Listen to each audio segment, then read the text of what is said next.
venha o teu reino.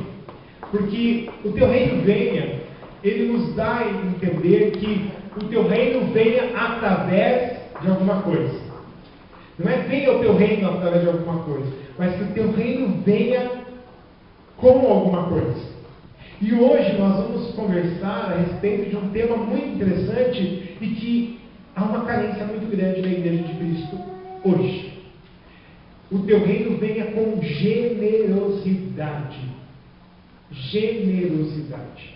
E para isso nós vamos ler a palavra de Deus que está lá em Atos dos Apóstolos, capítulo 4. Atos dos Apóstolos, capítulo 4. Nós vamos ler a partir do versículo 33 até o capítulo 5, versículo 11, tá bom? Então nós vamos ler do 4:33 até o capítulo 5, versículos 1 ao 11. Aliás, 34, né? 4:34. Amém? Quem veio sem Bíblia pode acompanhar ali na projeção. Diz assim a palavra do Senhor: Não havia pessoas necessitadas entre eles, pois os que possuíam terras ou casas as vendiam, traziam o dinheiro da venda e o colocavam aos pés dos apóstolos, que os distribuíam segundo a necessidade de cada um. José, um levita de Chipre, a quem os apóstolos deram o nome de Barnabé, que significa encorajador, vendeu um campo que possuía, trouxe o dinheiro e colocou aos pés dos apóstolos. Pausa aqui um pouquinho. E aí a gente começa, né, a palavra de Deus, ela sempre começa do bom para o ruim. É sempre assim, você pode perceber. Leia as Escrituras como um todo e você vai ver. E Deus criou o mundo e tudo que nele há, inclusive o ser humano, que é bom. Mas, um belo dia, o ser humano pecou e destituído está da glória de Deus. E você vai vendo a história do ser humano através das Escrituras. É claro que a Bíblia não é um livro de história, né? Até porque ela não é colocada em ordem cronológica, ou seja, a ordem que os fatos aconteceram, mas nós vamos ver que é sempre do bom para o ruim. Nós vamos ver, por exemplo, Saul. Saul é chamado por Deus, rei de Israel, né? Foi o profeta que se enganou. Não. Nós vamos ler a história bíblica, nós vamos ver no texto bíblico que Deus colocou para Saul. Deus apontou Saul para Samuel, mas Saul pecou. De repente entra Davi, o maior rei da história de Israel. Depois vem Salomão, que começa bem, e depois o final é trágico. Você vai ver que na palavra de Deus, normalmente é assim que acontece. Até que você chega no Apocalipse, que é o princípio da eternidade. Ou o princípio da eternidade para nós, né? A eternidade não tem princípio, não tem fim, é por isso que é eternidade. Mas nos últimos versículos, ou em especial os últimos 2 capítulos de Apocalipse, nós vamos ver o princípio da eternidade para nós e o princípio da eternidade boa. E ali é bom. E a Bíblia termina com algo bom. Ruas de ouro de cristal, quem vai entrar lá. A Bíblia termina com essa expectativa. Aí não vai mais ter nada de ruim.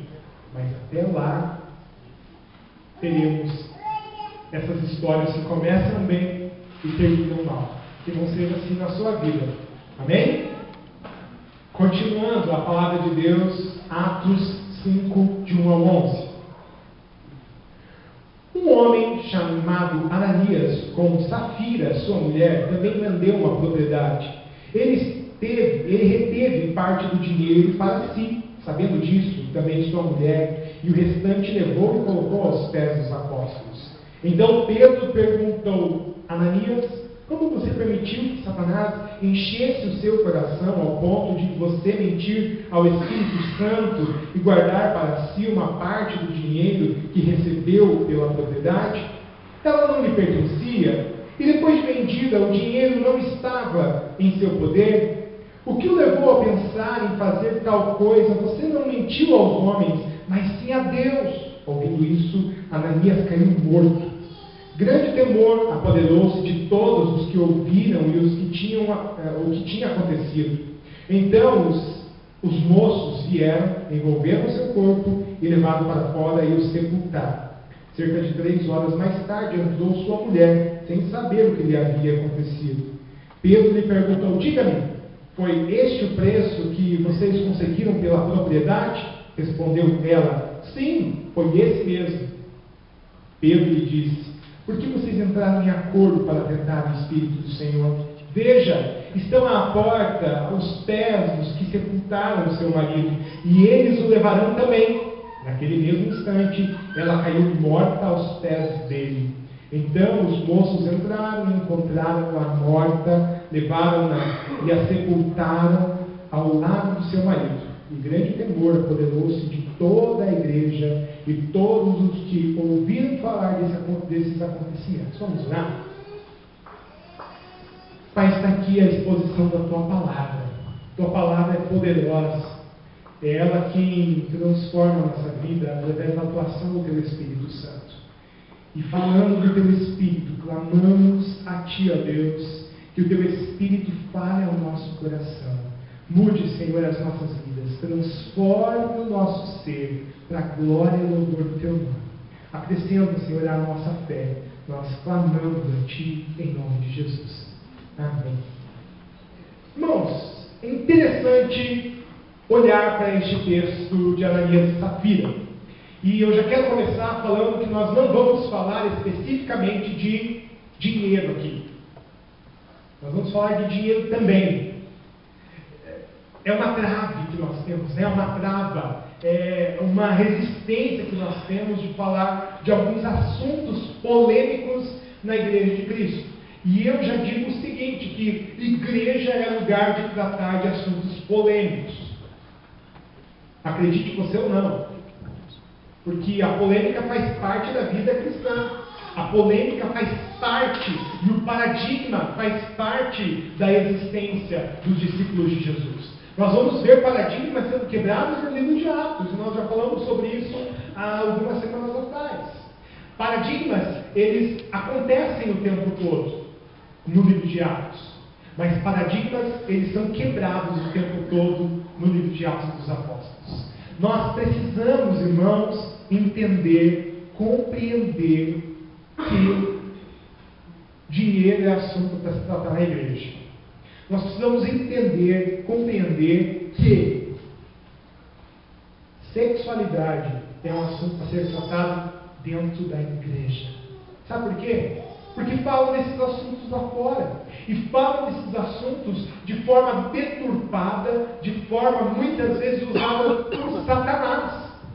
Satanás usa conversas que nós temos lá fora por esses temas. Esses temas que nós temos dificuldades de trabalhar. Eu, por exemplo, não tenho dificuldade de trabalhar com tema nenhum. Tá? Se você me perguntar a respeito do aborto, eu vou te falar o que a Bíblia fala. Se você me perguntar a respeito da homossexualidade, eu vou te falar o que a Bíblia fala. Se você me perguntar a respeito de dinheiro, eu vou te falar o que a Bíblia fala. Então eu não tenho dificuldade de falar sobre tema algum, porque a Bíblia fala sobre esses temas. Então para mim fica muito fácil.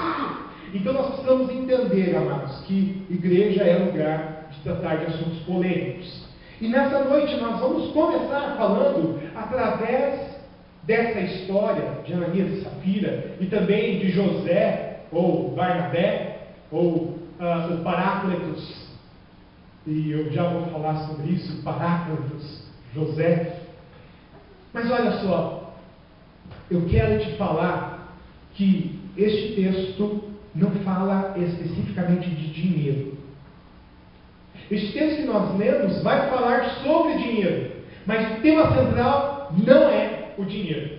O tema central desse texto podem ser dois. Podem ser dois. O primeiro, que eu gosto mais, é generosidade, e é o tema dessa mensagem. E o segundo tema, que pode ser central nesse texto, além de generosidade, é fidelidade. Então nós vamos conversar nessa noite a respeito desses dois temas centrais desse texto: fidelidade e generosidade. E eu quero começar falando de generosidade, até porque o exemplo bom vem no começo. Nós lemos que Barnabé, natural de Chipre, também chamado de José das Consolações, esse Barnabé, ele era um homem cheio do Espírito Santo, diz a palavra de Deus. Esse homem, José, que era judeu natural de Chipre, ele era um homem piedoso. Ele era um homem que obedecia à lei de Deus. Ele era um homem que obedecia o Senhor em tudo. E nós vamos ver então que agora, quando esse judeu piedoso se converte ao Senhor, ou alguns vão dizer que ele já era discípulo de Jesus, a gente não tem dados históricos e arqueológicos bíblicos para comprovar isso, mas alguns sugerem, e eu posso até acreditar, que ele era seguidor do próprio Jesus. Ele era um dos 120 discípulos. Muitos teóricos e teólogos dizem que Barnabé, ou José, era um dos 120 discípulos que estavam reunidos no dia de Pentecostes. José era um homem tão bom, que a Bíblia vai relatar algumas histórias dele. Nós vamos ver, por exemplo, que Barnabé é um homem que se aproxima de Paulo. De tão bom que ele era, de um homem tão amável e tão amado, que ele foi talvez um dos únicos a se aproximar de Paulo, Saulo de Tarso, né? Saulo de Tarso era perseguidor da igreja, um homem que arrotava a religiosidade, era um homem que sabia tudo das Escrituras, mas não tinha vivência com Jesus. E se ele não tinha vivência com Jesus, muito menos com Deus. E é isso que nós vamos perceber no encontro que Saulo teve com Jesus. E quando ele chega, por exemplo, Saulo, ele chega para Jesus e fala: e agora, o que eu faço? Estou cego, está complicada a minha vida, tive um encontro com o Senhor. Nós vamos ver esse relato lá em Atos capítulo 9. E Paulo, ele tem esse encontro com Jesus, e agora então ele vai procurar ajuda. E Deus fala para ele, Jesus fala para ele: vai até a rua chamada direita, lá você vai encontrar um homem chamado Ananias, que não é o mesmo que morreu aqui, tá bom? Não é o mesmo Ananias. Mas Ananias fala: Senhor, Senhor da glória, esse homem quer matar todo mundo, como é que eu vou me apresentar para ele? O Senhor está me colocando numa enrascada. E quantas vezes a gente pensa assim, né? Que Deus está nos levando para o buraco. Deus não está nos levando para o buraco coisa nenhuma. Deus está nos levando onde Ele quer mostrar a sua glória. Sabe o buraco que você acha que você caiu? Não é buraco, não. É só uma forma que Deus encontrou para te colocar lá dentro e você olhar para cima e ver a luz de Jesus. Paulo foi um homem assim. Ele ficou no desespero. Ananias agora, desesperado, pensa: ele quer me matar, o que é que eu faço? Ananias vai lá, ora por Paulo, e a história você já conhece. As escamas caem nos olhos, Paulo se entrega a Jesus, Paulo já começa a anunciar o amor de Deus, Paulo começa a viver, mas irmãos, onde quer que Paulo pisasse numa sinagoga, todo mundo pensava: ele está querendo pegar quem é crente aqui. Pensa comigo. Paulo chegava numa sinagoga, num sábado, sinagoga lotada, e ele começava a falar: Jesus é o Salvador do mundo. Todo mundo, ih, pronto. Ou ele ficou louco, ou ele está fazendo a pegadinha do malandro. E ele vai falar daqui a pouco. Paulo chegava e pregava a respeito de Jesus. As pessoas pensavam: ele quer pegar alguém. Ele está querendo ver qual é a nossa reação, e eu que sou discípulo de Jesus, eu vou ficar aqui na minha. Porque todo mundo fugia dele. Mas acontece que um dia Paulo encontrou-se com Barnabé. Eu posso até ousar dizer que Barnabé foi o grande discipulador do apóstolo Paulo. E nós vamos ver isso nas escrituras ali. Os dois andando juntos o tempo todo. Barnabé, mais velho na fé. Paulo, um rabino judeu. Mas eu tenho certeza que Paulo falou: olha, me ensina aqui que eu quero ouvir mais a respeito de Cristo Cristo Jesus. Tenho certeza disso. São devaneios meus, né? Mas tudo indica que foi isso que aconteceu. Barnabé, ele não teve medo. Ele foi lá e tocou a missão. Você veja qual é o nível de um homem ao ponto de correr risco de vida por amor à causa de Cristo. Barnabé era assim. Barnabé, antes disso tudo que eu contei agora, ele vai, vende as suas propriedades e entrega tudo aos discípulos. Tudo aos apóstolos. Atos capítulo 4. José, 36, né? José, um levita de Chipre, a quem os apóstolos deram o nome de Barnabé, que significa encorajador, vendeu um campo que possuía, trouxe o dinheiro e colocou aos pés dos apóstolos. Agora, irmãos, nós precisamos entender que campo é esse. É uma grande probabilidade, tá, que a maioria das pessoas que vendiam, e nós vamos ver isso a partir do verso 32 de Atos capítulo 4, nós vamos entender, assim, analisando o contexto geral que as pessoas viviam, que você tinha duas casas. A que você morava e uma que você arrendava, que você alugava. O que a pessoa fazia? A pessoa pensava assim, olha, só preciso de uma para sobreviver. Eu vou vender a outra. E aquilo que ele vendia, o dinheiro integral, ele entregava aos apóstolos. A Bíblia fala que eles lançavam aos pés dos apóstolos, para que fosse repartido. E isso daqui, irmãos, não tem nada a ver com comunismo.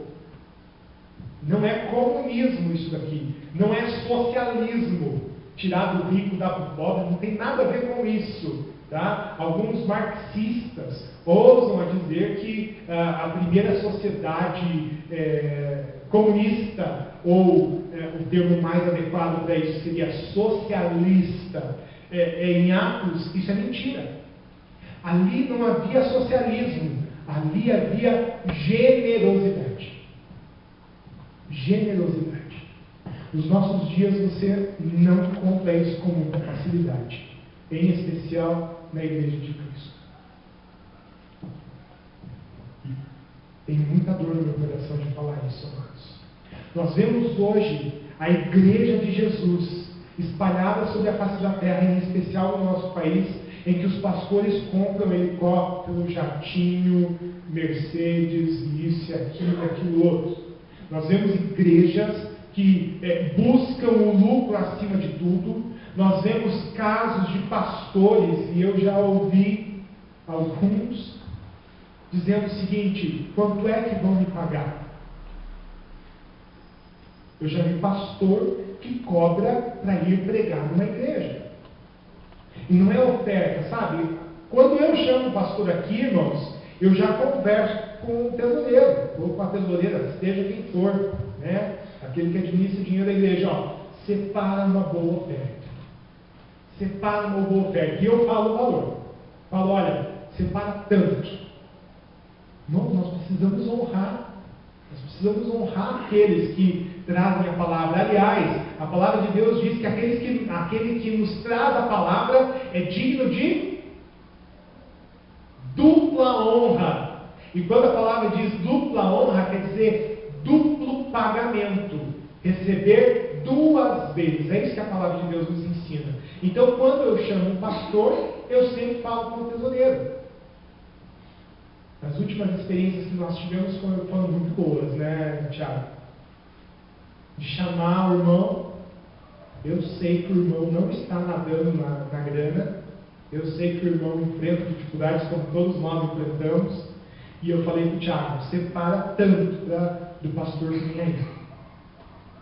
O pastor chegou para o Tiago, para se despedir, né? O Tiago, ó, pastor, está aqui o valor que a gente tem entregado ao Senhor, né? De todo o coração, oferta, igreja. Guarda a oferta então. Guarda a oferta lá, e devolveu. Irmãos, isso é a gente que tem o coração na obra.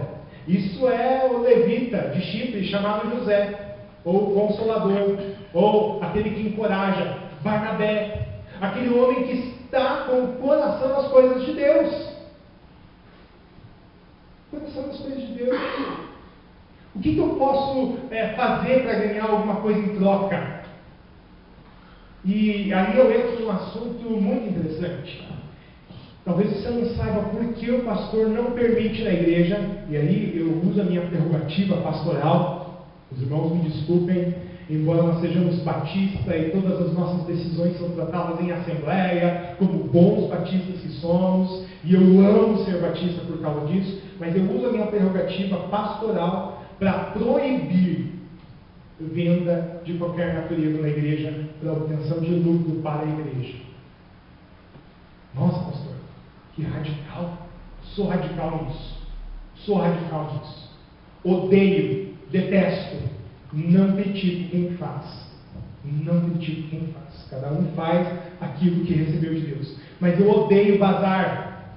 Irmãos, é um negócio que me arrepia, é um negócio que me dá uma ojeriza. Desculpem. Sabe por quê? Porque por que você vai ter que comprar alguma coisa da igreja para deixar ali o seu dinheiro?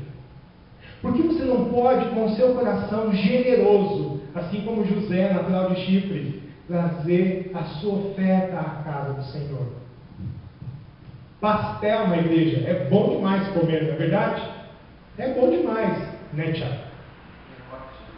O Tiago não comeu, por isso eu estou perguntando para ele.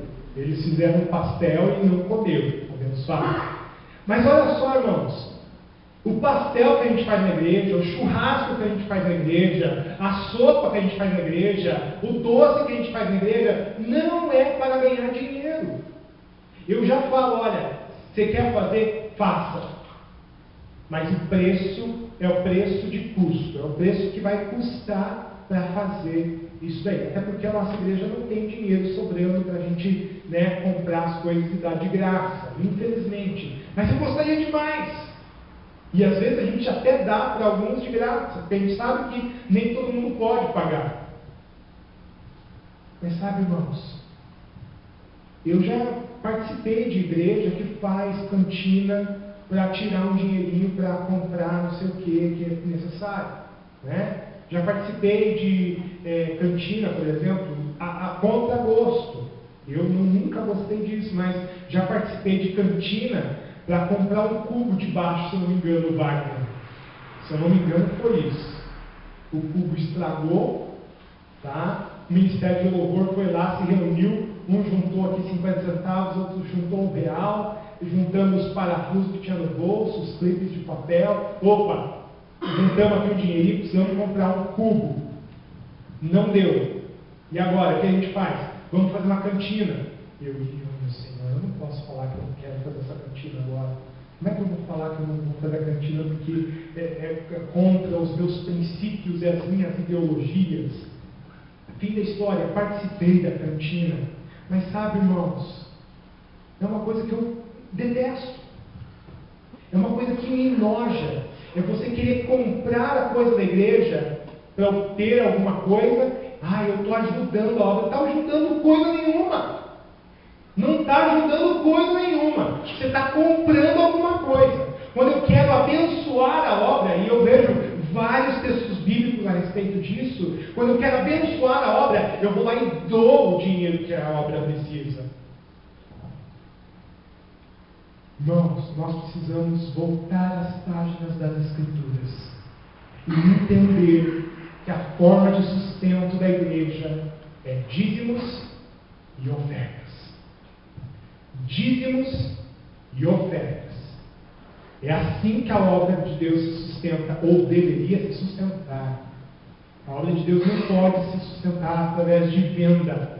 E se é através de venda, me desculpem. Aí a gente tem que colocar uma placa aqui na frente e trocar a placa que nós temos. Ao invés de Igreja Batista no Bairro Novo, nós podemos colocar um vendinha do Bairro Novo, né? Ou qualquer, a lojinha Batista do Bairro Novo. Ficaria feio demais, né, irmãos? Ficaria muito feio. Então a gente não vende as coisas para conseguir sustento da obra. Na história de Israel, houve um pedaço muito triste. Muito triste. E nós vamos ver o protesto de Deus lá em Malaquias, capítulo 3. Aliás, Malaquias, o livro todo vai falar a respeito disso. O livro inteirinho vai tratar sobre este assunto. sobre uma tristeza terrível que se abateu sobre Israel. Israel deixou de levar os dízimos e as ofertas à casa de Deus.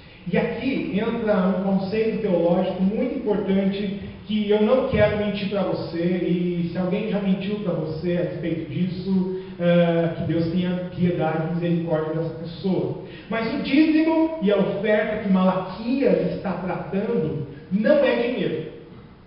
Não é dinheiro. Nós podemos aplicar então, pastor, esse texto aos nossos dias? Garanto para você que sim. Sim, nós podemos aplicar o contexto de Malaquias na nossa vida como igreja.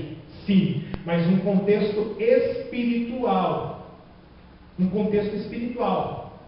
E agora, desfazendo então essa mística, abra a tua Bíblia, lá em Malaquias, capítulo 3. Malaquias é o último livro do Antigo Testamento. Se você chegar em Mateus, volta um livro aí.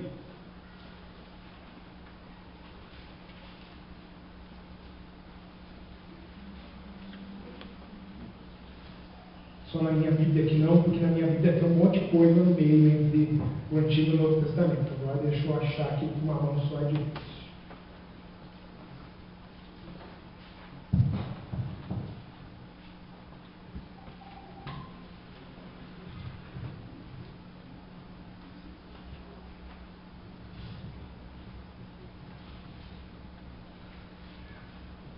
Misericórdia, você que estava falando do texto errado, porque eu estava lendo Zacarias aqui, não tem nada a ver com o que eu falei. Agora sim. Malaquias, esse é o profeta. Malaquias capítulo 3, a partir do versículo 6. Nós vamos ler um pedaço do texto aí. De fato, eu, o Senhor, não mudo, por isso vocês, descendentes de Jacó, não foram destruídos. Desde o tempo dos seus antepassados, vocês se desviaram dos meus decretos e não lhes obedeceram. Voltem para mim e eu voltarei para vocês, diz o Senhor dos Exércitos. Mas vocês me perguntam, como voltaremos? Pode um homem roubar a Deus? Contudo, vocês estão me roubando e ainda perguntam, como é que te roubamos? Nos dízimos e nas ofertas. Vocês estão debaixo de grande maldição, porque estão me roubando. A nação toda está me roubando. Tragam o dízimo todo ao depósito do templo, para que haja alimento em minha casa. Ponham-me à prova, diz o Senhor dos Exércitos, e vejam se não vou abrir as comportas dos céus e derramar sobre vocês tantas bênçãos que nem terão onde guardá-las. Importante aqui essa palavra, guardá-las. Impedirei que as pragas devorem suas colheitas, e as videiras nos campos não perderão o seu fruto, diz o Senhor dos Exércitos. Então todas as nações os chamarão felizes, porque a terra de vocês será maravilhosa, diz o Senhor dos Exércitos. Aqui, irmãos, nós precisamos entender muito bem o contexto de Malaquias. Malaquias não está falando de dinheiro. E aí vem um problema teológico muito grande, porque tem muitas pessoas criticando os dízimos e as ofertas atuais ou contemporâneas nossas por causa do texto de Malaquias. E infelizmente a maioria dos pastores usa este texto para defender a doutrina do dízimo, a doutrina da oferta. E esse texto, irmãos, embora, como eu falei, dá uma vazão espiritual para o nosso dízimo e para a nossa oferta hoje, mas ele não está falando de dinheiro. Malaquias está falando o seguinte: no ano aproximadamente 430 a.C., Israel está num cenário bem caótico, num cenário em que as pessoas estão desesperadas, porque Israel está sofrendo guerras e muitas guerras ao redor todo. Israel está no meio de um lugar em que há disputa territorial por vários impérios.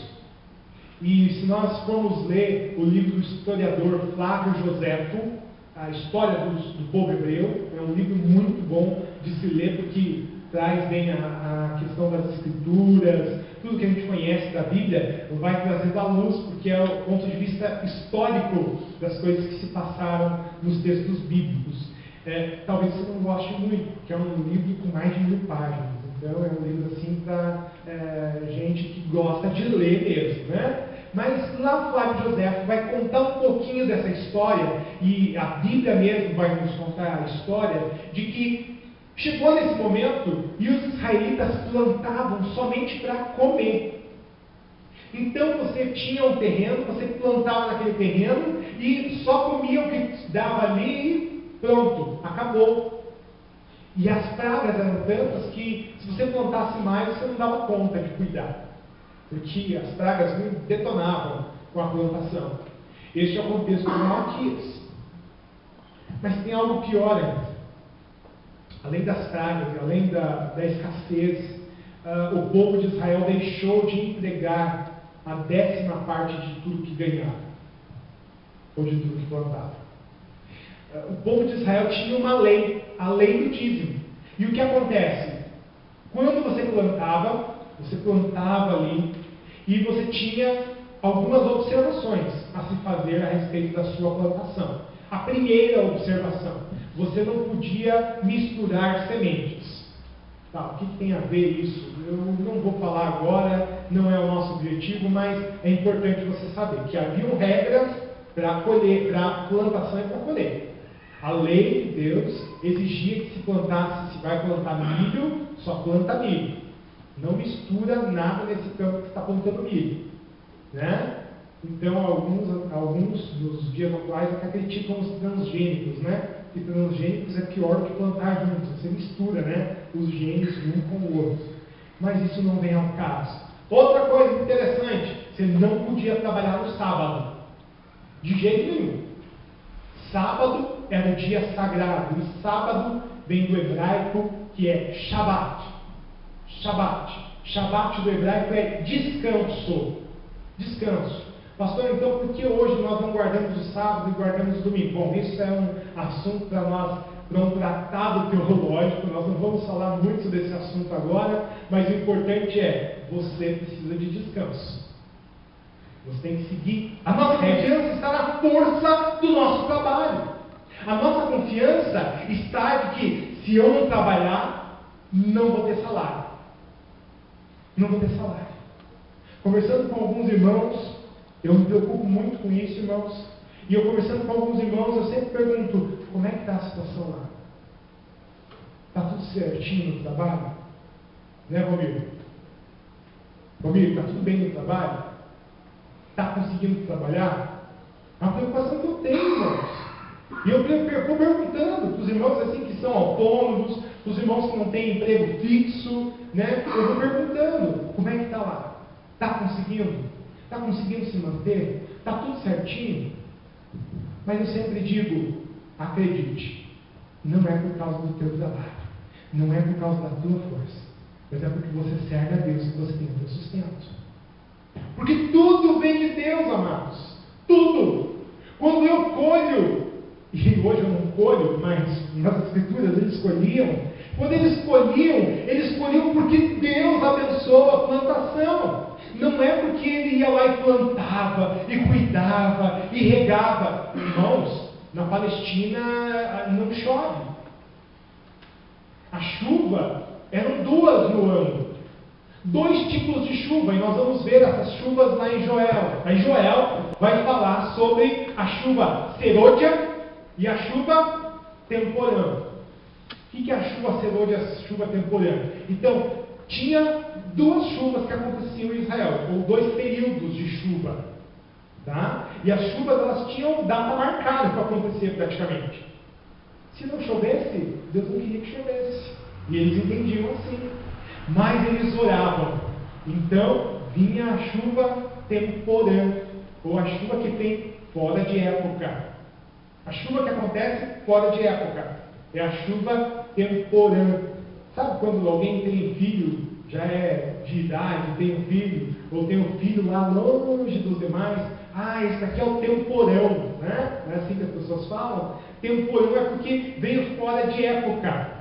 E a chuva temporã, quando não chovia no tempo certo, o povo de Israel ajoelhava, colocava pano de saco, colocava cinza na cabeça, porque eles acreditavam que não era a força do seu trabalho, mas era a misericórdia de Deus.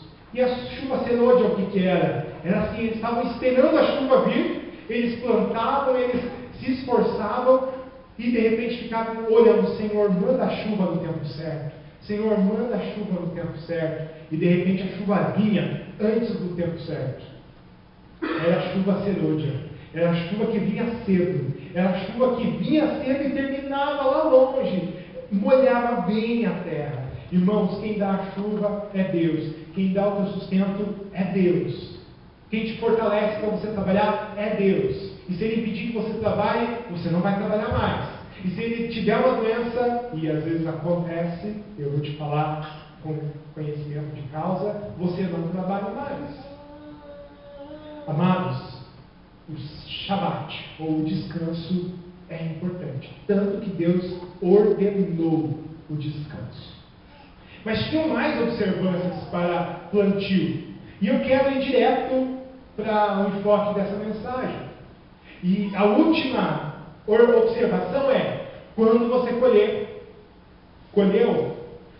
uva, colheu trigo, as culturas daquela época para o povo hebreu, né? Colheu azeitona, a primeira parte,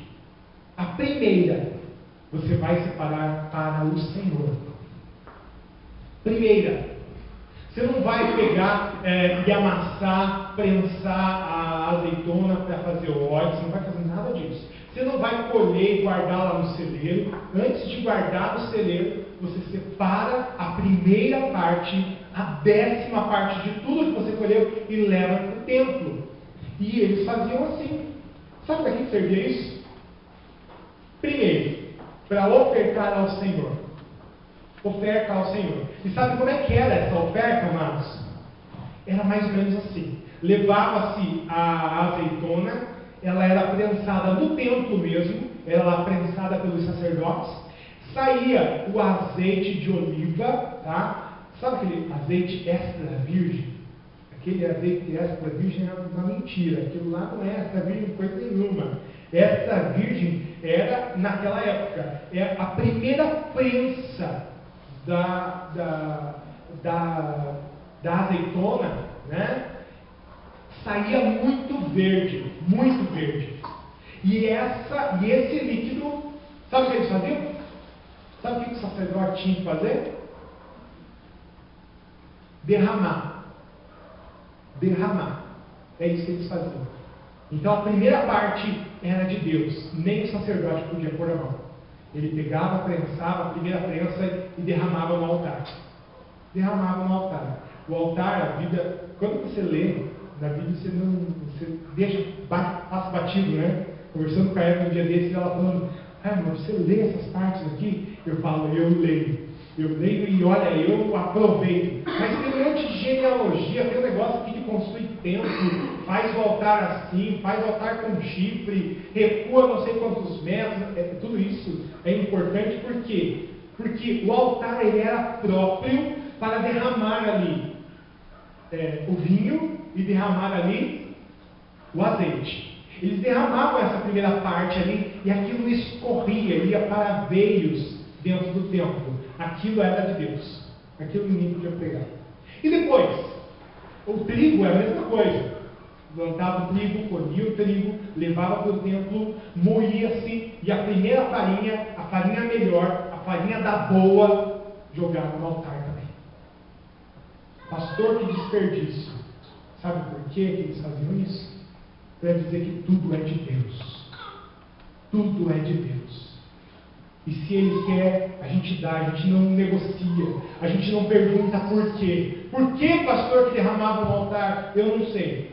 Eu vou dizer, vou ser bem sincero, tem muitas teorias e teologias construídas a respeito disso. É o exemplo de Jesus que derramou a própria vida. Enfim, irmãos, eu prefiro não me afundar muito nesses conceitos teológicos, porque para mim não faz muita diferença. O que faz diferença para mim é obediência. E o povo de Israel obedecia. E o restante, pastor? Ele só uma parte, ou 10% dos 10%, o sacerdote fazia isso. E o restante, sabe o que fazia? Comia. É isso. Quando Malaquias está falando, trazer todos os dízimos à casa do tesouro para que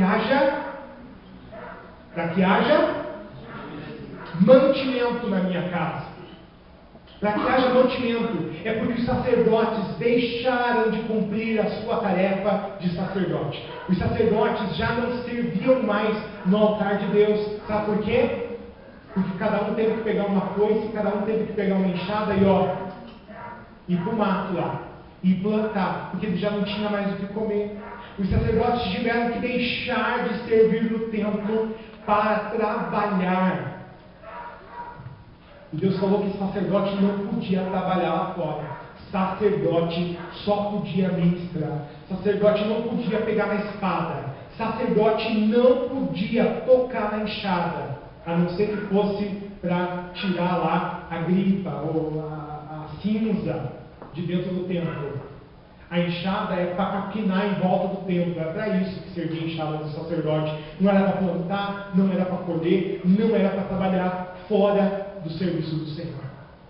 O povo de Israel deixou de dar, de entregar, de devolver os dízimos, e os sacerdotes passaram fome. É isso que nos conta a Bíblia Sagrada, é isso que nos conta a história. Pastor, então quer dizer que então hoje eu estou livre de entregar o dízimo?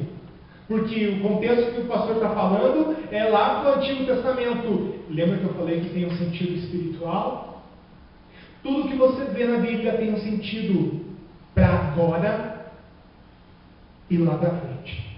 Pastor, mas tem gente falando pela internet por aí que tudo se cumpriu com Jesus e acabou isso daí. Pois é, eu concordo e eu aceito, mas o sentido espiritual fica.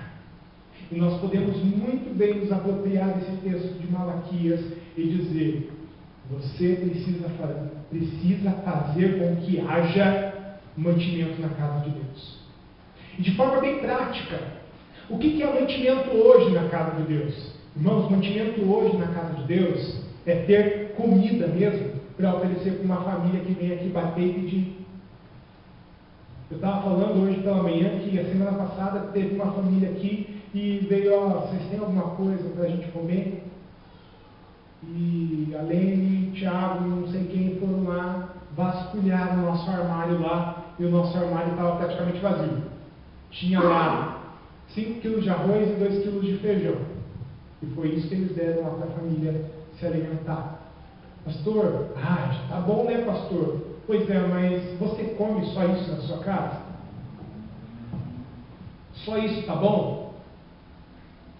Tem gente que não come se não tem mistura. É verdade. Eu já ouvi mãe falando: se não tiver mistura, fulaninho não come, ciclaninha não se alimenta, daí tem que ter a mistura. É? Mas e na casa do Senhor? Irmãos, isso é muito sério. Isso é muito sério. A parte de assistência que a igreja tem que fazer é o que está lá em Atos capítulo 4, versículo 32, 33 e 34. E ninguém sentia falta de nada. Porque quando alguém tinha um terreno, vendia o terreno e levava lá para os apóstolos para dividir para aqueles que não tinham nada. Isso é bíblico. E quando a gente vê aí críticos dos dízimos e das ofertas, pessoas que criticam, irmãos, se você colocar lá no Google, experimenta, pode fazer esse teste, colocar lá no Google, coloca só a palavra dízimo. As primeiras 3 páginas serão de páginas de internet, blogs, falando que dízimo não é bíblico. Dízimo não é bíblico. Se não é bíblico, irmãos, então é melhor a gente guardar a Bíblia e voltar para casa e não sair mais de lá. Porque é bíblico, sim. As ofertas são bíblicas, sim. E tem vários textos falando disso. Pastor, mas não tem nenhum texto falando de dízimo no Novo Testamento. Tem sim. São aproximadamente 9 textos, ou 9 vezes aparece a palavra dízimo no Novo Testamento, e a maioria deles vai estar lá no livro de Hebreus, num contexto que eu não posso trazer aqui para os irmãos dizendo que dízimo é bíblico, tá bom? Então, veja, eu não estou mentindo para você. Eu estou te falando a verdade. Tem pastor que fala, tem 9 vezes no Novo Testamento a palavra dízimo. Não é nesse contexto. A única vez que nós vamos ver neste contexto de entregue os dízimos ou como a boa observância dos dízimos é em Mateus capítulo 23. Abre a tua Bíblia lá. Mateus capítulo 23, versículo 23. Se alguém puder ler rapidamente para nós.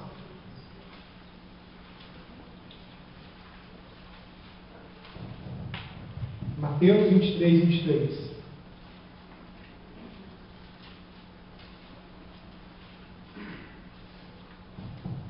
Ai de vocês, mestres da lei e fariseus hipócritas, pois vocês dão a Deus a 10ª parte até mesmo da hortelã, da erva doce e do cominho, mas não obedecem aos mandamentos mais importantes da lei, que são o de serem justos com os outros, o de serem bondosos e o de serem honestos. Mas não são justamente essas coisas que vocês devem fazer, sem deixar de lado as outras. Esse texto, ele vai dar, para mim já é o suficiente, amados. Tá? Esse texto vai dizer da observância do dízimo, mesmo após Cristo Jesus. E você vai ver que Jesus critica os fariseus pelo fato deles entregarem o dízimo. Sabe por quê? Porque esse texto aí está falando que os fariseus, os mestres da lei, os judeus, eles entregavam o dízimo ou a 10ª parte até do mato que crescia na beira da janela. E por causa disso, um judeu, mestre da lei, do ano 400 e poucos antes de Cristo, ele escreveu o seguinte, a seguinte regra: se nascer na beirada da tua janela, você tem que dar o dízimo. Saiu da beirada da janela, não precisa mais.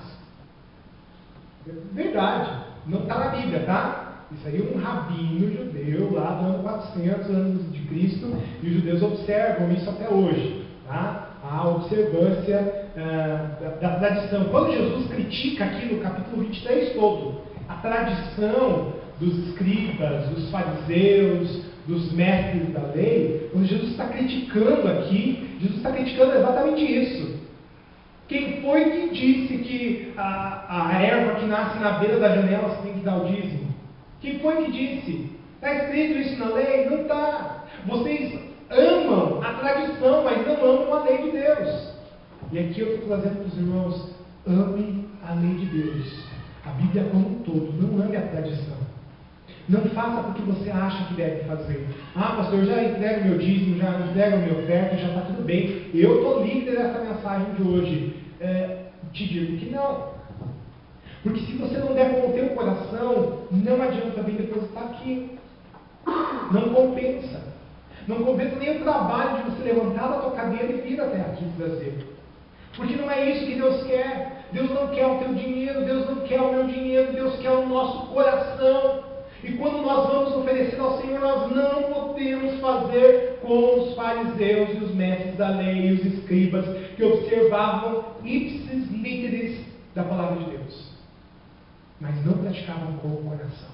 E o que Jesus está dizendo aqui para os fariseus é o seguinte: vocês dão o dízimo ou a 10ª parte, entregam no templo, até do mato que nasce na casa de vocês, mas vocês não obedecem à lei do amor, amar a Deus sobre todas as coisas, amar o próximo como a você mesmo. Eu trago meu dízimo, amados, porque eu amo a Deus. Eu trago a minha oferta porque eu amo a Deus. E mais, não é só porque eu amo a Deus, mas é porque eu amo as outras pessoas. E o dinheiro que eu deposito aqui no gasofilácio é para alcançar outras pessoas.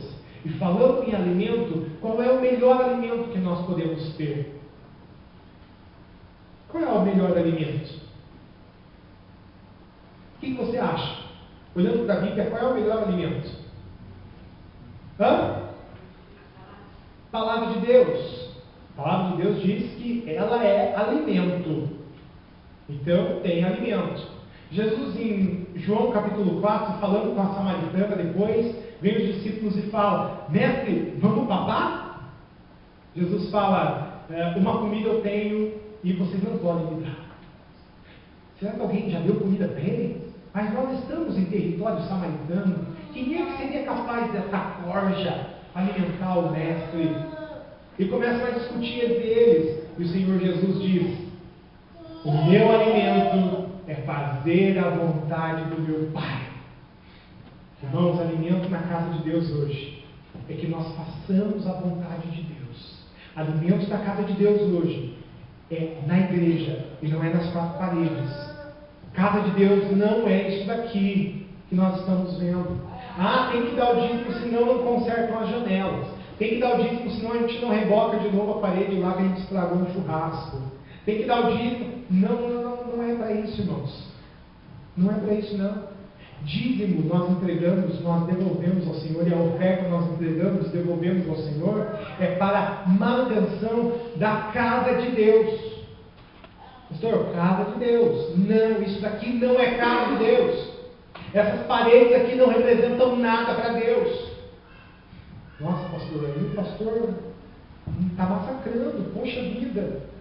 Deus que sonhou com esse tempo, eu sei, mas isso aqui não é casa de Deus. Casa de Deus somos eu e você. Casa de Deus é o perdido que ainda não encontrou a Jesus. Ele é casa de Deus e ele não sabe.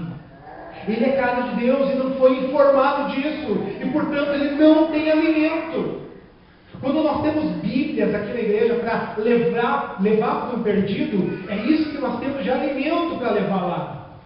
Nós precisamos voltar a alimentar, irmãos. Alimentar. Nossa igreja, infelizmente, hoje está passando por muita crise financeira. Não é privilégio nosso. Há uma igreja muito grande na nossa cidade, foi informado aí por um pastor, que no final do ano eles precisavam levantar R$1 milhão. A igreja é muito grande. E o pastor falou: a gente não vai conseguir alimentar os 100 missionários que nós temos no campo. 100 missionários eles têm. E nós precisamos de R$1 milhão para mandar mantimento para esses missionários, para pagar o salário desses missionários. Nós precisamos honrar com os nossos compromissos. A igreja é muito grande. Muito grande. E ele teve que chamar para o ofertório 3 vezes naquele culto. 3 vezes, irmãos. Não foi a única igreja que eu tive notícia. Nós estamos passando por um processo em que as pessoas já não são mais generosas. Tinha uma pastora na nossa cidade, chamava-se pastora Odade Castro Peçanha, e ela falava numa das suas mensagens do coração dadivoso. Coração dadivoso. Nós estávamos falando sobre isso essas semanas atrás. Nós fomos visitar uma mulher que não faz parte da nossa igreja, mas dá uma certa quantia por mês. Deposita lá na nossa conta do banco todos os meses. E eu fui lá orar com ela, porque ela estava enfrentando algumas dificuldades, eu senti no coração, vou lá orar com ela. Cheguei lá para orar e ela falou: olha, eu aprendi que eu preciso ter um coração dadivoso. E daí quem falava isso era a pastora Odar. E é verdade. Tem gente que tem um coração dadivoso. Quanto é que você precisa? Fala para mim, quanto é que você precisa? Não preciso de nada, não. Fala, criatura, quanto é que você precisa? Não, é muito dinheiro. Quanto é que você precisa? Está aqui. Coração dadivoso. Não quer saber. Não quer saber. Vai lá e entrega. Porque ele está entregando para Deus. Nós precisamos de corações dadivosos nos nossos dias, amados. Nós precisamos de corações generosos nos nossos dias. Assim como era Barnabé. Gastei bastante tempo falando do exemplo bom. E agora eu vou gastar alguns minutos só falando do exemplo mau. Ananias e Safira. Ananias e Safira, eles entraram num conchavo, os dois, desculpem o termo, mas eles se associaram para o mal. Era um marido e mulher, e eles disseram um para o outro mais ou menos assim: olha, tá todo mundo dando dinheiro lá. Você viu, né? Claro que eu vi. Você viu o fulano lá que vendeu uma propriedade de R$1 milhão, entregou R$1 milhão nos pés dos apóstolos. Você viu que bonito, Safira? Bonito, né? O nosso terreno não vale R$1 milhão. Quem sabe vale ali uns 100 mil? Então vamos fazer o seguinte: vamos vender também. Vamos vender. Vamos fazer bonito, como todo mundo está fazendo. O texto fala isso, irmãos? Não fala. Mas ele me dá margem para pensar. Porque Pedro diz: vocês se associaram para pôr o Espírito Santo de Deus à prova.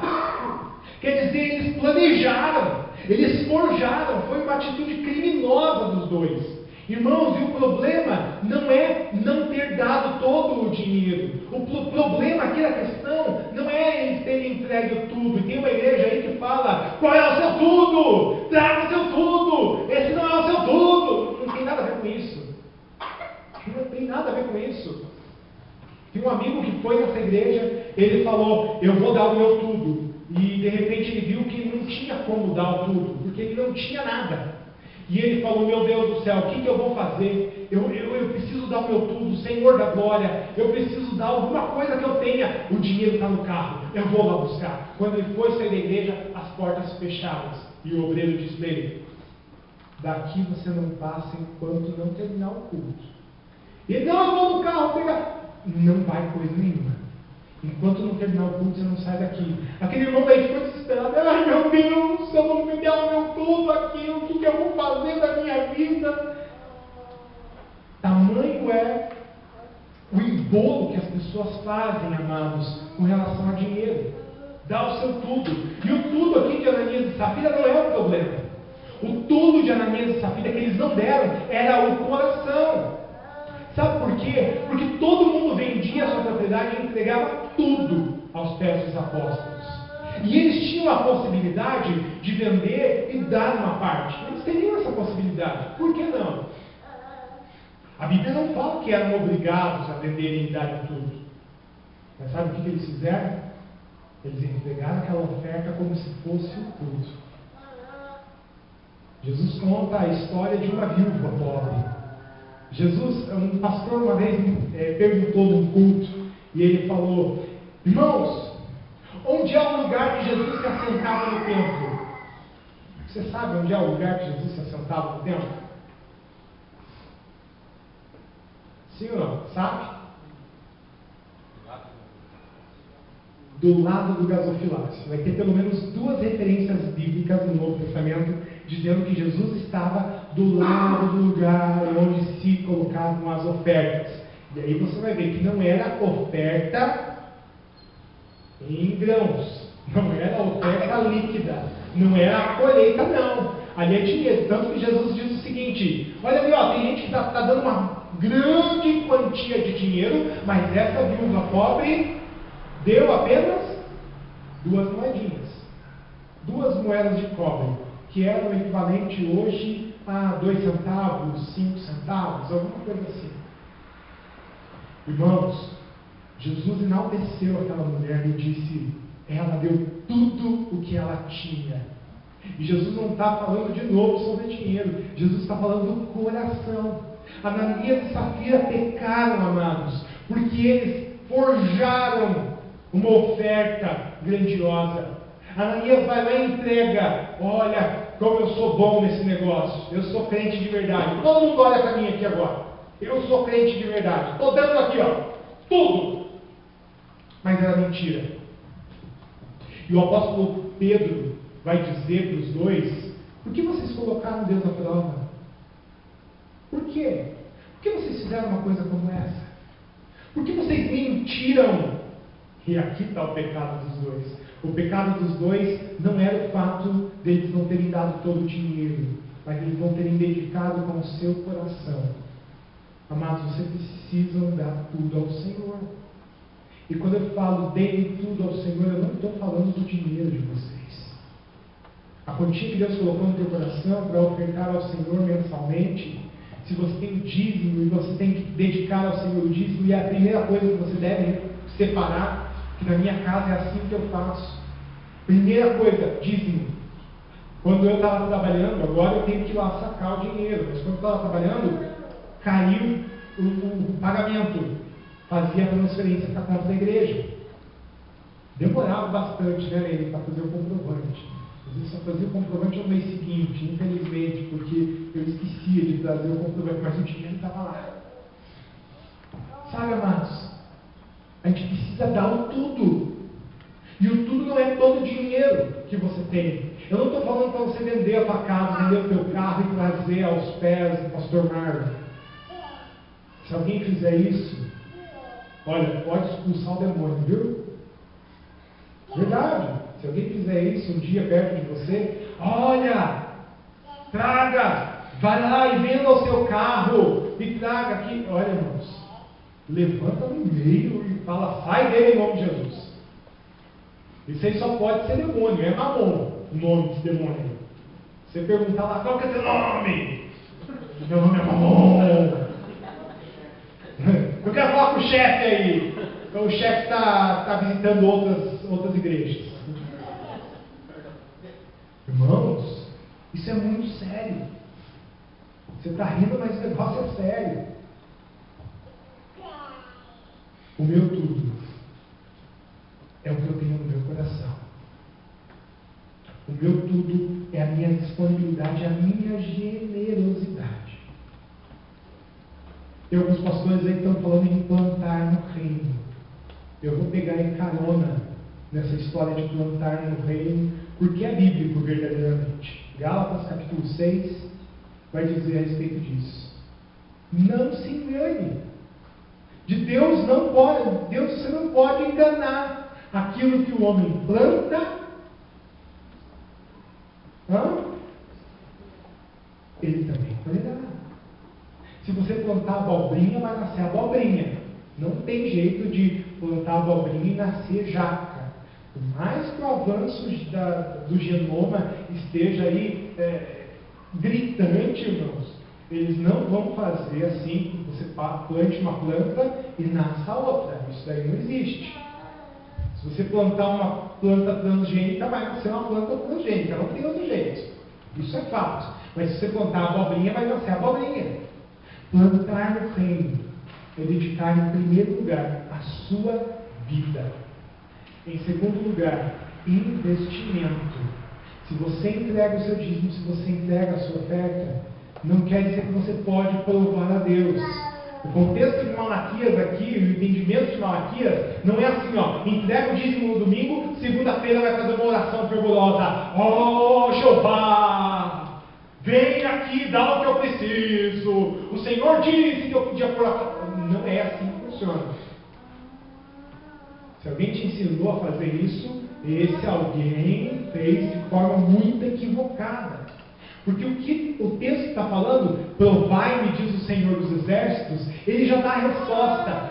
Se eu não vos abrir, e a Bíblia relata que Deus não é homem para que minta, e nem filho do homem para que se arrependa. Se Deus prometeu que vai te dar o sustento, Ele não vai deixar uma brecha para você questionar Ele, porque Ele vai te dar o sustento.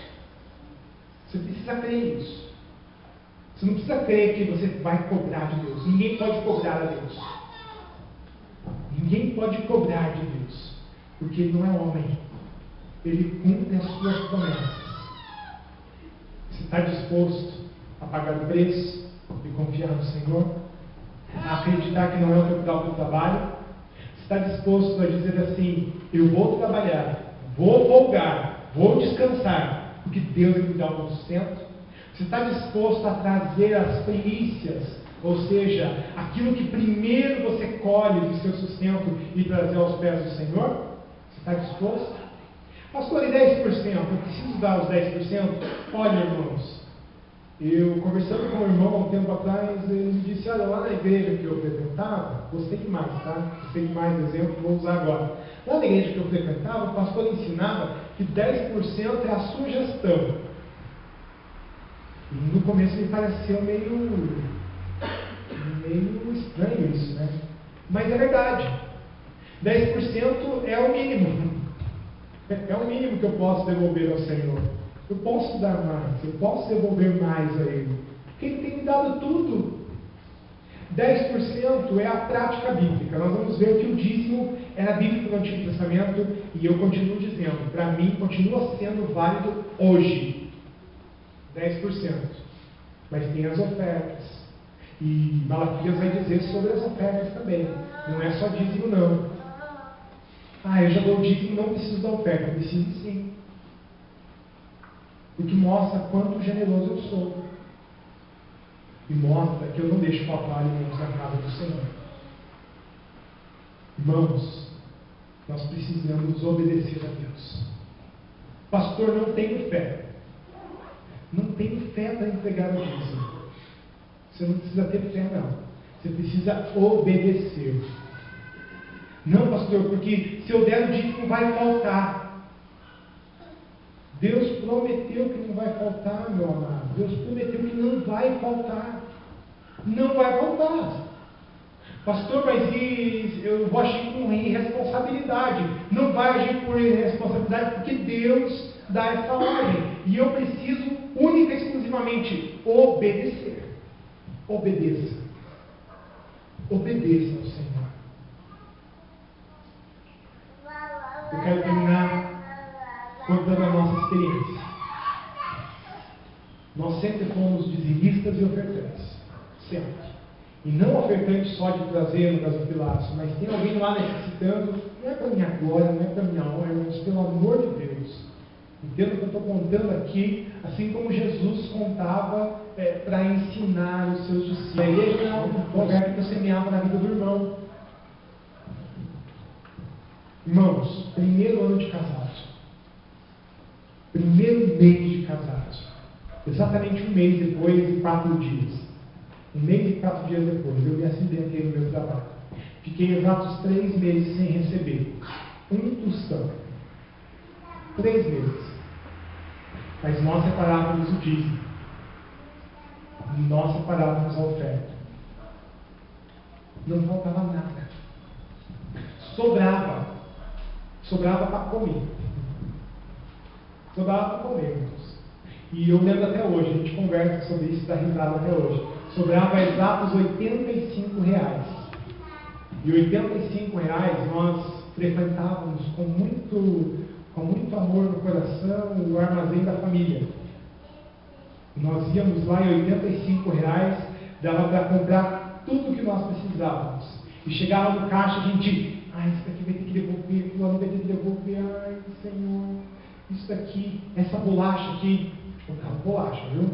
Essa bolacha aqui, um lanchinho, né? A gente vai ter que devolver, porque o lanchinho não vai dar dessa vez. Quando chegava no caixa, irmãos, eu falava, vamos passar. Vamos passar, se tiver que devolver, a gente devolve depois. Irmãos, até a bolacha a gente tinha. A gente comprava carne. Chegava lá no armazém da família, nunca tinha. Quando a gente chegava lá para fazer a compra, tinha carne. Eu falava, olha aqui, ó, vamos levar isso daqui também. Olha que bênção. Irmãos, Deus supriu todas as nossas necessidades. Nunca faltou nada. Quando faltava alguma coisa, não tem uma roupa, e agora? O que a gente faz? E não tem como comprar. Não tem problema. Deus proverá. Chegava alguém lá em casa e olhava assim, olha, eu esqueci do negócio, eu vou voltar em casa, é bem rapidinho, tá? Eu vou lá e já volto. E a pessoa sumia no mato. Sumia no mato. Quando voltava, vinha, isso daqui eu trouxe para você de presente. Isso aqui eu trouxe para você de presente. Vinha lá uma roupa para ela. Vinha lá um tênis para mim. Deus provia, irmãos. Eu não tinha condição. Eu estava acidentado, eu já estava até entristecido porque eu não tinha condição. E Deus me sustentou. E Deus vai sustentar você. E Deus vai suprir as suas necessidades também. Creia, mas obedeça. Amém?